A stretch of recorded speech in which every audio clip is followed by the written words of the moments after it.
Hi, everyone. Nice to see you all here. Thanks for waiting. Super excited to be with you, and I'm guessing you can see my screen. Maud, let me know that everyone can see my screen. You should be able to see it. Okay, we're going to talk about how to identify the end of a trend, and we're going to look at a couple of things on the screen right now. These are TradingView.com charts, and we're looking at the British pound, Canadian dollar, and we're looking at the 15-minute chart. We'll skip and look at a few different currency pairs within a short amount of time today. And I want you to, if you're interested in any of this, I want you to take notes because I'm going to speak pretty quickly, and I'm sure that Maud or Vicky will record this webinar. And I'm going to share with you some of my favorite methods for judging the end of a trend. And that's important because if you are a trend trader, then you are certainly interested in getting out of your trend trades when everything goes to heck in a handbasket. Like, you don't want to be in your trend trades at the very end of the trend. All right. So here's what I want you to do. Look in the middle of my screen. You can see the RSI set to 21. I set it to 21 or 28. This is a much longer term setting than you would ordinarily see on an RSI. And I'm hoping you can hear. Someone says they don't have any sound. Could I increase the volume in WebEx? Sure, why not? Let's do options, speaker.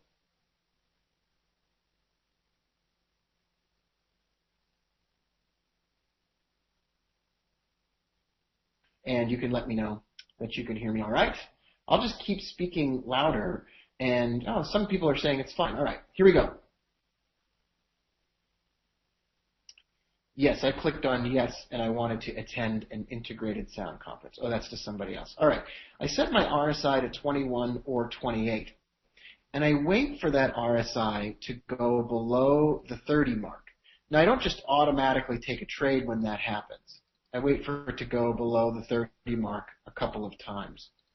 When an RSI set to 21 or 28 repeatedly goes below the 30 mark, that is an early warning sign that we are nearing the end of a trend. Now, it doesn't mean that I'm going to get into a trade right away, but it does mean that I'm going to become extraordinarily much more interested in taking that trade. And it doesn't mean that I have to get out, but here's some rules that I follow with the RSI in particular. What I'll do is I will wait for the second time that an RSI set to 21 or 28 falls below the 30 mark, and then I will start to exit my short positions, for example, on a British pound Canadian dollar trade that you've seen here. By the third time that goes below oversold, that is a really, really, really strong indication that I want to be out of my sell trades in this trend, and I want to start looking at buy trades. The way that I might start to look at a buy trade is to draw a trend line across the tops of my candles. So this is another way that I would judge the end of a trend. Now, this is going to be a really steep trend line here on my charts. That's too steep. That's not going to show us very much if that breaks. Now, you could do that once you see 3 dips below the RSI on the 30 mark. You could take that trade, but I wouldn't recommend that you do something like that. Let's take a look at the US dollar Japanese yen, and we'll take a look at the 60-minute chart. And what we'll do is take a look at another end of a trend from a different perspective. Here is the US dollar Japanese yen on the 60-minute chart. We went up and up and up and up forever on this US dollar Japanese yen. And you can see here that we went above on the 21 once, and we went above on the 21 RSI twice. And that's above 70. That's overbought on a RSI typically. Once we do that, then it's time to draw that trend line. And once we draw that trend line there, if that trend line is broken, folks, then the trend, the upward trend on the US dollar Japanese yen has temporarily come to a halt. That's temporarily put on hold, and instead of going up, we're going to see this at least go down. And if we don't see it go down, we might see it just go up and down and down and up again. But the easy trend trade at that point is over, and you want to be really careful about that. And setting your RSI to something longer, like 21 or 28, is a really, really good way to get an idea of that happening. Let's go on to the 4-hour chart on this US dollar Japanese yen. Take a look at the trend from even another perspective still. All right, so this was an unbelievable upward trend. You see this here. The RSI went above 70 on the 21 multiple times. You can see it went above 70 in this area, then again in this area, and then twice more in early February.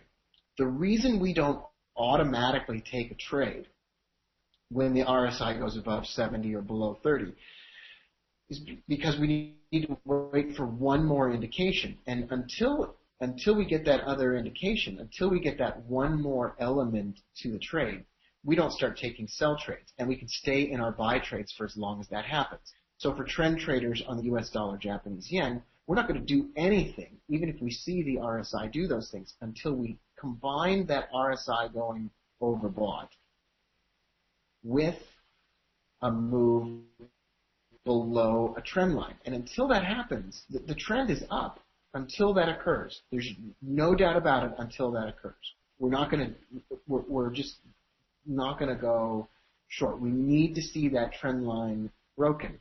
And I'm going to add a third element to this whole business of trading against the trend or watching for a reversal. We're going to pay attention to times when it hits the cloud.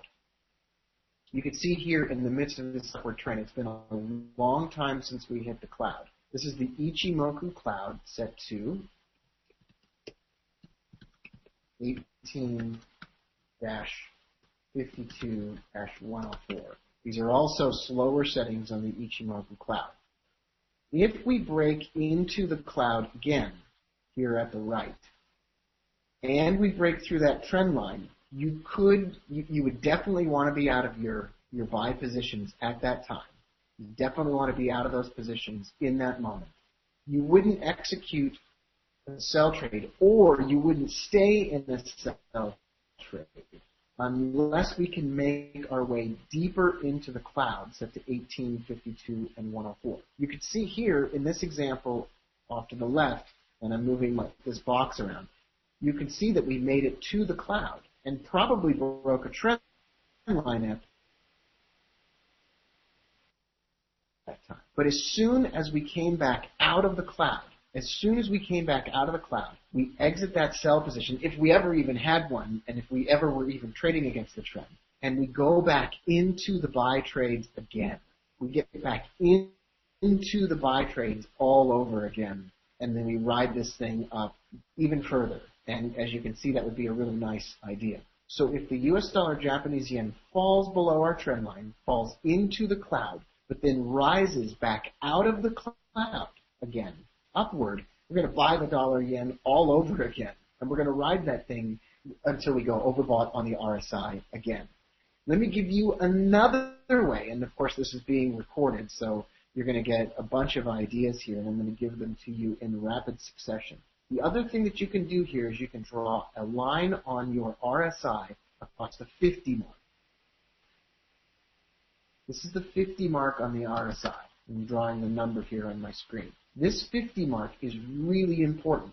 Let me show you why that number is really important. When on the RSI, when on this area right here, we fell into the cloud, and let's say we're trend traders and we're going to wait for it to pop back upward out of the cloud to take a buy trade with the trend.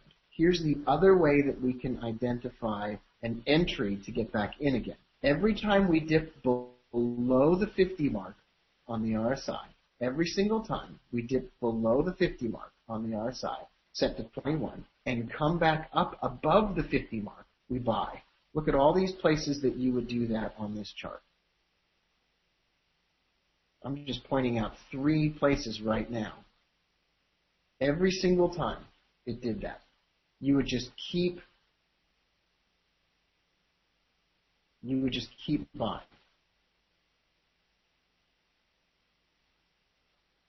Now, some of you might say, well, I wouldn't have known that this is a trend. How would you know when this is a trend? My answer to that would be the very first time you see the RSI go above 70 over here. The very first time you see that, it's not the end of the trend. It actually could signal the beginning of a trend. And you wait for the RSI to dip below 50 and come back up. Dip below 50 and come back up. Dip below 50 and come back up. Some of those times it will reach into the cloud, and some of those times it won't even get all the way into the cloud when it does that. How do you know when the trend might be ending? Anytime you see the RSI go above the 70 mark 2 or 3 times and dip into the cloud and break below a trend line, that's when you want to stop buying until it breaks back above the 50 mark and until it breaks back above the trend line and above the cloud again. Let's take a look at another currency pair. Let's just look at the euro dollar. This is the euro dollar 4-hour chart. I'll erase all my drawing tools on this chart, make it a little bit smaller, and we're going to take a look at this. So let's say the euro dollar goes above the 70 mark on the RSI. That's going to give us an early warning sign that this is a trend. Now I'm going to draw a line on the RSI at the 50. And what we're going to do is we're going to watch for the euro to drop below the 50 mark over here on this side and then come back above. That also at the same time dropped and touched the cloud, which is fantastic, and then jumped right up off the cloud. That's a buy trade. How long do you hold that trade? You hold it until we go above the RSI, above the 70 mark on the RSI again. And then we start to say, oh my gosh, I need to be ready for a reversal. So in that case, we draw a trend line across these candles. And we say, oh my gosh, it broke the trend line and it's falling to touch the cloud. I don't want to be in any more buy trades. I want to exit all of my buy trades if I didn't already exit them. And I want to get back in a buy trade if the RSI goes above 50. It does go above 50 right here, and then it drops back below 50 almost right away, and we're out. We're out. And that's when you know, when you get into the cloud here and you start dropping into the cloud, that's when you know you don't want to be in any buy trades anymore. You want to wait till it's outside of the cloud, up in this area, up over here. So if you're a euro buyer, if you're a bull on the euro, if you like the euro, for example, and you're waiting for a buy signal, you would wait for it to be above the cloud, and you would wait for it to be above the 50 mark on the RSI. You would wait for all of those things to be taking place. And you wouldn't do anything with this until that happens again. Let's look at another example. I don't know what we're going to look at next. Let's just look at the British pound Canadian dollar. No, we've already looked at that. Let's look at pound Aussie. Let's look at something different. So this is the pound Aussie on a 4-hour chart. Let's look at something on the 1-hour chart. Just give you a bunch of different charts to look at. And let's look at the last time that we had this downward trend right here. And we'll take a look at this example. So we move below the cloud in this area, and we go below 30 on the RSI. In that that we like sell trades. We know the trend is down. You might think, well, that's a lagging indicator. I don't care. I just want to make money. I don't care about lagging or leading indicators. I don't care about arguments about lagging and leading. Those are stupid arguments that waste everybody's time. We're here to make money. We're not here to have arguments about lagging and leading indicators. Once we go below the 30 on the RSI, we wait for the currency pair to rise back up and hopefully hit the cloud. Hopefully, we want it to hit the cloud. Or if it doesn't hit the cloud, we just want to see it go above the 50 mark and then back down below the 50 mark. Then we sell this when it comes back down below the 50 mark. And how long do we hold it for? We hold it until we've seen the RSI go below 30 again. Once we've seen it go below 30 times, 1, 2, 3, we know that we want to be very careful about staying in any trades now that are short. We want to be very careful about that because the trend might reverse. At that time when we see it go above the 50, the next time we see it go above the 50, this time around we're not as interested in selling it anymore. We want to see it go into the cloud. And in fact, it goes all the way into the cloud, rises above the cloud, and then turns around, and it goes below the 50 mark. As soon as we're below the 50 mark and we're below the cloud again, all those sell trades are back on. And we can hold this sell trade, look at this, we can hold this one until we go oversold on the RSI. And that's all the way over here to the right. That's a big, big trade. Now this is 4 times below the 30 mark on the RSI. So again, the next time we rise above the trend line, and the next time we rise above the 50, and the next time we go into the cloud, we want to be very careful, and we don't want to sell this time. We don't want to take this sell trade over here because now we're well into the cloud. We want to wait, and we want to see if we come back down below the cloud and below the 50 mark. And we do. We go below that. But look what happens. It turns around on us, and we go up here. Now, we knew this was eventually going to turn around on us. We knew that. We knew this was eventually going to turn around on us. How did we know that? We'd gone below the RSI's oversold level 3 times. And I know I only have a few more minutes here, so I'm going to make sure we make this quick. Here's what you do next. What you do next is you wait for it to go above the cloud, and then you wait for it to go overbought. Once it goes overbought on the RSI, we know that we may be starting a new upward trend. Once we think that's going to happen, here's what we do. We wait for it to go below the 50 mark and back above. Does it do that? No, it falls all the way through the cloud. It never comes back above the 50 mark. So we never really get a strong trend of any kind. And then what do? We just go sideways. We just go sideways, sideways, sideways, sideways, sideways. We don't do anything.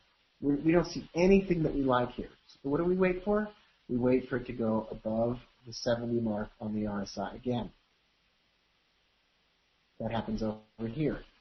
Once that occurs, we wait for it to go below the 50 mark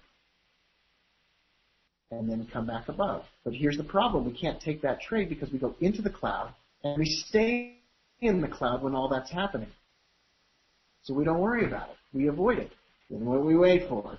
We wait for it to go back below the RSI on the 30 mark. And now we think, oh, this is actually a possible downward trend on the British pound Australian dollar. We wait for this to come back above the 50 mark and fall back below the 50 mark. That's lagging. That's going to take us some time. That's going to mean that we have to wait for the trade entry. That's not a problem. We're waiting for the trend to identify itself, retrace, and then get in. What I want to remind you of are just a few really simple principles.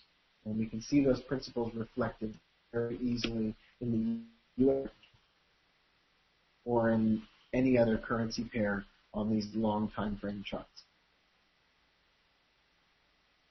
If you see the RSI go above 70 or below 30 3 or 4 times, you know that the trend is getting close to ending. 1, 2, 3, 4, 5, 6. You know at that point that the trend is getting very close to ending. And what you want to do is you can still take trend trades, but you need to be very careful not to let anything creep into the cloud. That cloud set to 18, 52, and 104 is going to be a filter that keeps you from jumping into additional trades when you have no business being in those additional trades. I'm not going to talk about the MACD today. It's just on the charts. It's not necessarily important to this discussion at all. That's just one of many different methods that I have for determining the end of a trend and for continuing to take trend trades in the midst of a very strong move. And I really appreciate your patience today as I loaded all the software on my computer and got this thing up and running. So thanks to Maud and thanks to Vicki and everyone who were so patient with me as I got up and running here. And that's just an example or two of how I judge the end of a trend. Thanks, everyone. Really nice to spend some time with you.